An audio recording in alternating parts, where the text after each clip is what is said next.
안녕하십니까? 삶의 지혜와 영적 성찰의 길을 함께 걷는 여러분을 환영합니다. 오늘 우리는 신앙의 여정에서 가장 뜨겁고도 위험할 수 있는 질문 하나를 마주하려 합니다. 바로 어떤 대가를 치르더라도 하나님을 더 깊이 알기 원한다는 갈망에 대한 이야기입니다. 이 순수한 열정이 어떻게 우리를 더 높은 곳으로 이끌 수도 혹은 잘못된 길로 빠지게 할 수도 있는지 함께 묵상하는 시간이 되기를 바랍니다. 오늘의 이야기가 여러분의 마음에 깊은 울림을 준다면 좋아요와 공유를 통해 이 은혜를 주변 분들과 함께 나눠주시길 부탁드립니다. 여러분의 작은 실천이 하나님의 말씀을 더 널리 퍼뜨리는 귀한 도구가 될 수 있습니다. 저희 채널을 구독하시면 앞으로도 계속해서 깊이 있는 영적 탐구의 여정에 동행하실 수 있습니다. 이 모든 사역에 함께해 주시는 여러분 모두에게 주님의 크신 축복이 함께하기를 소망합니다. 이제 잠시 마음을 모아 기도하겠습니다. 사랑의 하나님, 이 시간 성령으로 우리 각 사람에게 임재하여 주시옵소서. 우리의 굳은 마음을 열어주시고 당신의 말씀을 깨달을 수 있는 지혜와 명철을 허락하여 주옵소서. 진리를 향한 순전한 갈망을 회복시켜 주시고 거짓된 영으로부터 우리를 보호하여 주시옵소서. 예수 그리스도의 이름으로 기도드립니다. 아멘. 저는 성령의 은사를 참으로 사랑합니다. 저희 할머니 이야기를 하나 해드리겠습니다. 할머니께서는 성령 세례를 받으셨을 때 아주 놀라운 경험을 하셨습니다. 평생 중국어를 한 번도 배워본 적이 없으셨는데 완벽한 한자로 무언가를 써 내려가기 시작하셨습니다. 얼마 후 저희 동네를 지나던 한 선교사님이 그 글을 보게 되었습니다. 그분은 그 글을 읽고는 깜짝 놀라며 말했습니다. 이것은 전부 하나님을 향한 찬양이군요. 성경에 기록된 은사들의 목록이 하나님을 가두는 것은 아닙니다. 그 목록은 하나님을 우리에게 드러내 보여주는 창문과 같습니다. 하나님은 당신의 말씀보다 크신 분이지만 결코 스스로 기록하신 말씀을 어기시는 분은 아닙니다. 저는 이번 주에 참으로 특별하고도 무거운 한 주를 보냈습니다. 우리 공동체 안에 심각하게 미혹되어 그 삶과 사역이 오염된 한 사람에 대해 경고해야 할 일이 생겼습니다. 그래서 저는 학생들과 여러 차례 만나 이 문제에 대해 이야기해야만 했습니다. 어떤 분들은 비판을 받지 아니하려거든 비판하지 말라는 말씀을 떠올릴지도 모릅니다. 맞습니다. 우리에게는 누군가를 정죄할 권리가 없습니다. 하지만 사도 바울은 교회 안에 있는 사람들이야 우리가 판단해야 하지 않겠습니까? 라고 말했습니다. 이것은 거룩한 구별에 대한 말씀입니다. 성경은 쓴뿌리로 인해 많은 사람이 더럽혀지는 것에 대해 경고하며 분열을 일으키는 자들을 주목하고 멀리하라고 가르칩니다. 요한일서에서는 예수님의 가르침을 부인하는 자에게는 인사조차 하지 말라고 말씀합니다. 예수님을 단지 위대한 한 인간으로 격하시키는 사람과는 결코 동역할 수 없습니다. 예수 그리스도께서 하나님의 독생자이심을 부인하는 가르침과는 절대 타협할 수 없는 것입니다. 우리 공동체는 다양한 개성과 표현을 존중하고 포용하는 곳입니다. 예배 중에 용기를 내어 영화 브레이브 하트처럼 얼굴 절반에 파란칠을 하고 나무칼을 들고 소리치며 강단을 가로질러 뛰어간 청년도 있었고 예배 시간 내내 옆돌기를 하며 기쁨을 표현하던 형제도 있었습니다.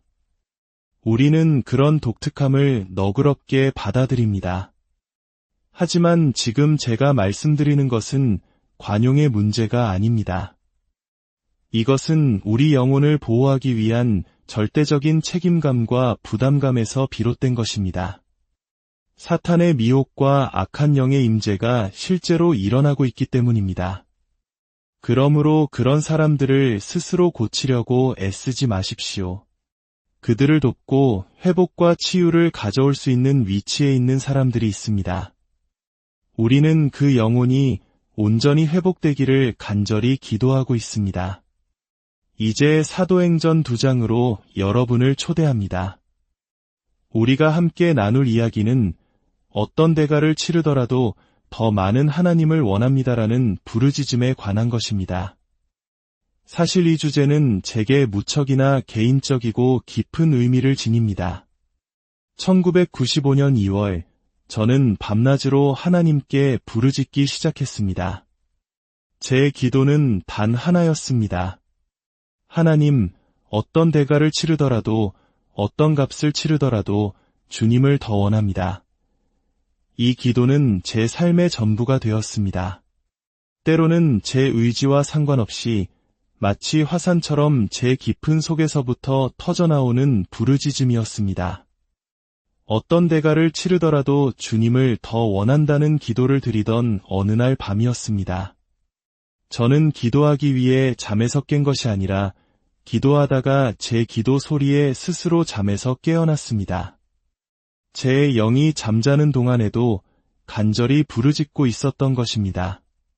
그 시기는 제 인생에서 결코 잊을 수 없는 때입니다.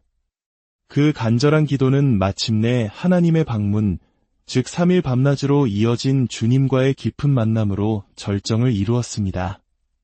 어느 날 새벽 3시 하나님의 강력한 임재가 제 몸을 덮었습니다. 제 팔다리를 제 의지대로 움직일 수 없을 만큼 압도적인 능력이었습니다. 그것은 결코 유쾌한 경험은 아니었지만 말할 수 없이 영광스러운 순간이었습니다. 저는 그 순간 깨달았습니다. 주님께서 제게 단 한 가지를 확인하고 싶어 하신다는 것을요. 제가 어떤 대가를 치르더라도 주님을 더 원한다고 고백했을 때 그것이 진심이었는지를 알고 싶어 하셨습니다. 주님은 제 앞에 여러 가지 상황들을 마치 영화처럼 펼쳐 보이셨습니다. 천사와 씨름한 후 평생 다리를 절었던 야곱의 모습, 평생을 사생아의 어머니라는 손가락질을 감내해야 했던 마리아의 모습이 보였습니다. 그리고 제 자신의 미래 모습도 보았습니다. 저는 교회 강단에 서서 말씀을 전하려고 애쓰고 있었지만 제 몸을 전혀 통제하지 못해 마치 정신병원에 갇혀야 할 사람처럼 보였습니다. 그 모습을 보며 아무도 이것을 하나님의 역사라고 믿어주지 않겠구나라는 생각이 들었습니다. 하나님께서 깊고 오묘하며 새로운 일을 행하실 때 종종 따라붙는 오명과 편견을 절감했습니다. 장면은 바뀌어 제가 동네에서 가장 좋아하던 식당 앞에 서 있는 모습이 보였습니다. 교회 성도들뿐만 아니라 온 도시 사람들에게 웃음거리가 될 것이라는 사실을 깨달았습니다. 주님은 계속해서 제 마음에 물으셨습니다. 내가 어떤 대가를 치르더라도 더 많은 것을 원한다고 했을 때 그것이 진심이었느냐? 저는 그저 누워서 눈물을 흘릴 뿐이었습니다. 아마 20분 혹은 30분쯤 되었을 겁니다. 눈물은 쉴 새 없이 흘러 베개를 흠뻑 적셨습니다. 주님께서 보여주시는 장면들이 멈춘 후 제게 남은 것은 오직 그분의 임재와 하나의 질문뿐이었습니다. 비록 음성으로 들리지는 않았지만 제 영혼 깊은 곳에서 그 질문이 울려 퍼졌습니다. 어떤 대가를 치르더라도 더 많은 것을 원한다는 것이 너의 진심이냐? 저는 대답했습니다. 네, 주님. 어떤 대가라도 치르겠습니다. 남은 평생 정상적인 인간으로 살지 못한다 해도 괜찮습니다. 조롱받고 오해받아도 상관없습니다. 그 밤 이후로 3일 동안 이 깊은 만남은 계속되었습니다. 그리고 이 경험은 몇 달 후 우리가 이곳으로 사역지를 옮겼을 때 일어날 일들을 위한 준비 과정이었습니다. 이곳에서 사역을 시작한 지 얼마 되지 않아 성령의 강력한 부으심이 우리 공동체에 임했습니다. 그것은 영광스럽고 놀라운 일이었습니다. 제 평생에 소원했던 일들이 눈앞에서 펼쳐졌습니다. 하지만 그와 동시에 수개월에 걸쳐 1000여 명의 사람들이 교회를 떠났습니다. 만약 제가 먼저 제 성공에 대한 권리, 존경받을 권리, 인정받을 권리를 모두 내려놓는 그 3일 밤의 경험을 하지 않았다면 저는 아마 완전히 무너져 내렸을 것입니다. 그러나 그 모든 것이 이미 죽었기에 사람들의 지지와 호의가 사라지는 것은 제게 아무런 문제가 되지 않았습니다. 오히려 우리는 이 땅에서 가장 축복받은 사람들이라고 느꼈습니다. 어떤 이들은 예수님께서 이미 모든 값을 치르셨다고 말할지도 모릅니다. 그것은 절대적인 진리입니다. 그러나 성경은 우리가 그리스도와 함께 고난받는 것에 대해서도 이야기합니다. 여기서 말하는 고난은 육체적 질병이나 고문, 죄에 갇히는 것을 의미하지 않습니다. 그것은 주님과 함께 섰다는 이유로 반대에 부딪히는 것을 의미합니다. 그리고 가장 고통스러운 반대는 세상이 아닌 바로 우리의 형제자매들로부터 올 때가 많습니다. 이 부흥의 운동이 세상으로부터 많은 반대에 부딪혔지만 그럼에도 불구하고 계속 전진하고 있습니다. 그러나 모잠비크와 같은 나라에서는 하나님의 동일한 역사에 대한 반대가 오직 주술사들이나 이슬람 단체로부터만 옵니다. 반대가 사탄에게서만 올 때 부흥은 폭발적으로 일어납니다. 그러나 반대가 사탄과 교회 양쪽에서 올 때 하나님의 역사는 그 영향력이 약화되곤 합니다. 어떤 대가를 치르더라도 더 많은 것을 원한다는 이 부르짖음은 이 부흥 운동의 중심 주제가 되어 왔습니다. 이 부르짖음은 결코 저에게서 시작된 것이 아닙니다. 저는 토론토에서, 펜사콜라에서, 그리고 여러 곳에서 하나님의 사람들이 외치는 그 부르짖음을 들었고 제 마음으로 그 외침에 동참했을 뿐입니다. 하지만 오늘 이 특별한 상황 속에서 저는 그 부르짖음에 한 가지 중요한 문구를 덧붙여야 할 필요를 느낍니다. 그것은 바로 성경적인 테두리 안에서 더 많은 것을 구해야 한다는 것입니다. 왜냐하면 어떤 개인이나 운동이 더 많은 것을 추구한다는 명목 아래 성경이 제시하는 안전한 경계선을 벗어났기 때문입니다. 그 안전한 경계선이란 무엇일까요? 저는 3가지를 강조하고 싶습니다. 첫째, 예수 그리스도의 인격, 즉 그분의 절대적인 신성을 어떻게 대하는가. 둘째, 성경의 절대적 권위를 인정하는가. 셋째, 그리스도의 몸된 교회 안에서 지체들과의 언약 관계를 통해 책임을 다하는 삶을 사는가. 이단들은 모두 이 첫 번째 질문에서 실패했습니다. 그들은 예수님을 어떻게 대했습니까? 어떤 이들은 그를 신의 아들이 된 존재로, 어떤 이들은 위대한 선지자로, 또 어떤 이들은 그저 좋은 스승으로 여깁니다.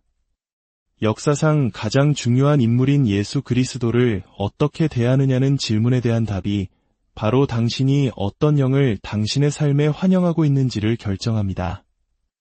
예수님의 신성에 대한 시험을 통과하지 못하면 당신은 빛의 천사로 가장한 악한 영에게 스스로를 열어주는 셈이 됩니다. 성경의 절대적인 권위는 또 어떻습니까? 성경의 권위를 제거하는 것은 하나님의 말씀보다 자신의 의견이 더 중요하다고 선언하는 것과 같습니다. 제가 성경을 읽으며 겪는 가장 큰 어려움은 이해되지 않는 부분 때문이 아니라 너무나도 명확하게 이해되는 부분 때문입니다.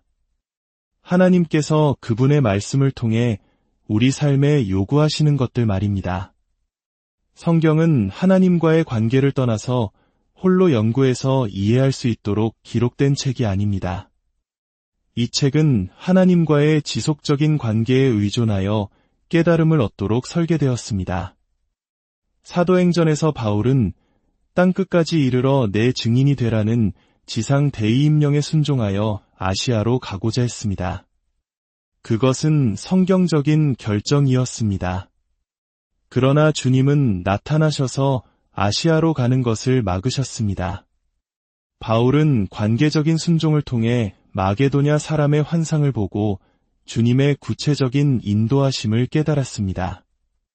잠언은 한 구절에서는 어리석은 자의 어리석음을 따라 대답하지 말라고 하고 바로 다음 구절에서는 어리석은 자에게는 그의 어리석음을 따라 대답하라고 말합니다. 이것이 바로 성경의 신비입니다. 하나님과의 교제 없이는 그저 책만 읽어서는 무엇을 해야 할지 알 수 없습니다. 이 책은 우리를 좌절시키는 것이 아니라 바로 하나님 그분 자신에게로 우리를 이끌기 위해 주어졌습니다. 또한 우리는 서로가 서로에게 지체로 연결된 존재입니다. 제가 양의 꼬리에 관한 비유를 들려드리겠습니다. 양은 긴 꼬리를 가지고 태어나는데 목동들은 꼬리의 특정 부분에 아주 작은 고무줄을 단단히 묶어둡니다. 그러면 그 꼬리 끝부분으로 가는 모든 생명력이 차단됩니다. 결국 그 부분은 썩어서 고통 없이 저절로 떨어져 나갑니다. 만약 그 과정 중에 마음이 바뀌어 고무줄을 자르면 썩어가던 꼬리의 독소가 몸 전체로 퍼져 양을 죽게 만든다고 합니다. 이것이 바로 원망과 쓴뿌리가 우리 영혼에 하는 일입니다. 그것은 관계의 단절을 일으키고 그 틈으로 독소가 들어와 우리 자신뿐만 아니라 수많은 사람을 더럽히고 죽음에 이르게 합니다. 이제 사도행전 2장으로 다시 돌아가 봅시다. 오순절날 성령이 임했을 때 어떤 일이 일어났습니까? 사람들은 혼란스러워했고 놀라워했으며 경탄했고 당황했으며 심지어 조롱했습니다. 이것이 바로 부흥의 열매입니다. 만약 당신이 이런 현상들을 목격한다면 당신은 지금 위대한 하나님의 역사 한가운데에 있다는 것을 아셔야 합니다. 이것이야말로 부흥의 징표입니다. 우리는 흔히 하나님의 역사를 그 열매로 판단해야 한다고 말합니다. 절대적으로 옳은 말입니다. 사과나무는 사과를 맺는 법이니까요. 그러나 역사적으로 사람들은 부흥의 열매를 판단하는 데 있어서 한 가지 실수를 저질렀습니다. 어떤 교회에 성령의 역사가 일어나 교회가 나뉘면 사람들은 저것 봐, 교회를 분열시켰으니 하나님의 역사가 아니야 라고 말합니다. 그러나 우리는 결코 사람들의 반응을 기준으로 하나님의 역사를 판단해서는 안 됩니다. 예수님께서 10명의 나병 환자를 고치셨지만 오직 한 명만이 돌아와 감사했습니다. 만약 우리가 결과로만 판단한다면 예수님의 사역은 10%의 성공률밖에 안 되는 셈입니다. 그렇게 판단할 수 있겠습니까? 아닙니다. 하나님의 역사가 일어났다는 증거는 무엇입니까? 10명의 나병 환자가 치유받았다는 사실 그 자체입니다. 그들이 나중에 어떻게 살았는지는 하나님께서 그들을 만지셨다는 사실의 유효성을 바꾸지 못합니다. 누군가 나는 그 현상을 보고 마음이 불편했어요 라고 말한다면 하나님 나라에 오신 것을 환영합니다 라고 말해주고 싶습니다. 하나님은 때로 우리를 불편하게 만드십니다. 저는 사람들이 하나님의 능력 아래서 격렬하게 떠는 것을 보았습니다. 악한 영의 역사로 떠는 것도 보았고 단지 관심을 끌기 위해 떠는 것도 보았습니다. 겉보기에는 모두 똑같아 보입니다. 제 아내는 토론토에서 하나님의 능력으로 대포에 맞은 것처럼 격렬하게 떨었습니다. 저는 제 팔을 구하기 위해 아내의 손을 놓아야 할 정도였습니다. 어떻게 그런 격렬한 현상이 하나님으로부터 올 수 있냐고 물을 수 있습니다. 제가 아는 것은 단 하나입니다. 저는 그날 밤 교회에 양 한 마리와 함께 갔다가 사자 한 마리와 함께 집으로 돌아왔다는 것입니다. 그 30분 동안 제 아내는 극적으로 변화했습니다. 우리는 현상의 겉모습만으로 하나님의 역사를 판단해서는 안 됩니다. 할머니가 중국어로 하나님을 찬양한 것은 성령의 역사였을까요? 당연합니다. 악마가 하나님을 찬양하는 일은 없으니까요. 그런데 한 가지 문제가 있습니다. 중국어로 글씨 쓰기라는 은사는 성경에 기록된 9가지 은사 목록에는 없습니다. 이것이 바로 우리가 마주하는 도전입니다. 우리는 예수 그리스도의 중심성, 성경의 절대적 권위, 그리고 성도 간의 언약 관계라는 3가지 기둥을 굳게 붙들어야 합니다. 하지만 성경의 권위를 따른다는 것이 우리가 경험한 모든 것이 성경 목록에 있어야만 한다는 의미는 아닙니다. 우리가 경험한 것이 그 목록의 정신과 일치하는지가 중요합니다. 성경의 목록은 하나님을 담는 그릇이 아니라 하나님을 드러내는 계시입니다. 하나님은 그 목록보다 크시지만 당신의 말씀을 위배하지는 않으십니다. 베드로는 사도행전 2장에서 성령 강림 현상을 요엘서의 예언으로 설명했습니다. 그런데 놀라운 사실은 사도행전 2장에 나타난 현상들은 요엘서에 언급되지 않았고 요엘서에 예언된 것들은 사도행전 2장 그 순간에 일어나지 않았다는 것입니다. 그럼에도 불구하고 성령께서는 이 둘을 완벽한 짝으로 연결하셨습니다. 이것이 하나님의 논리입니다. 성령의 부으심은 위대한 평등을 가져옵니다. 남종과 여종, 젊은이와 늙은이, 모든 계층과 인종의 장벽이 성령 안에서 무너집니다. 이 땅에 강력한 성령의 부으심이 있는 곳이고 여성들이 그 사역의 중심에서 강렬하게 쓰임받지 않는 곳은 없습니다. 우리가 더 많은 것을 구하는 것을 두려워하는 것이야말로 최악의 상황일 것입니다.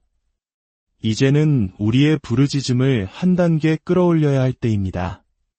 물론 그 부르짖음은 성경적인 테두리 안에서 이루어져야 합니다. 어떤 사람들은 우리는 성경에 있는 것만 원해요 라고 말하며 안도감을 느낍니다. 혹시 성경을 제대로 읽어보셨습니까? 그 책을 열어보십시오. 다니엘은 감당하기 힘든 예언의 말씀을 품고 메스꺼움을 느꼈습니다. 에스겔은 하나님께서 그의 머리채를 잡고 공중으로 들어 올리셨습니다. 성경에 나타난 하나님의 역사는 우리의 상식을 뛰어넘는 때로는 두려운 방식으로 임합니다. 그러나 그것은 언제나 선하며 놀라운 목적 아래 있습니다. 저는 이상한 영적 체험 자체에는 관심이 없습니다. 하지만 저는 하나님 그분 자신에게는 정말로 관심이 많습니다.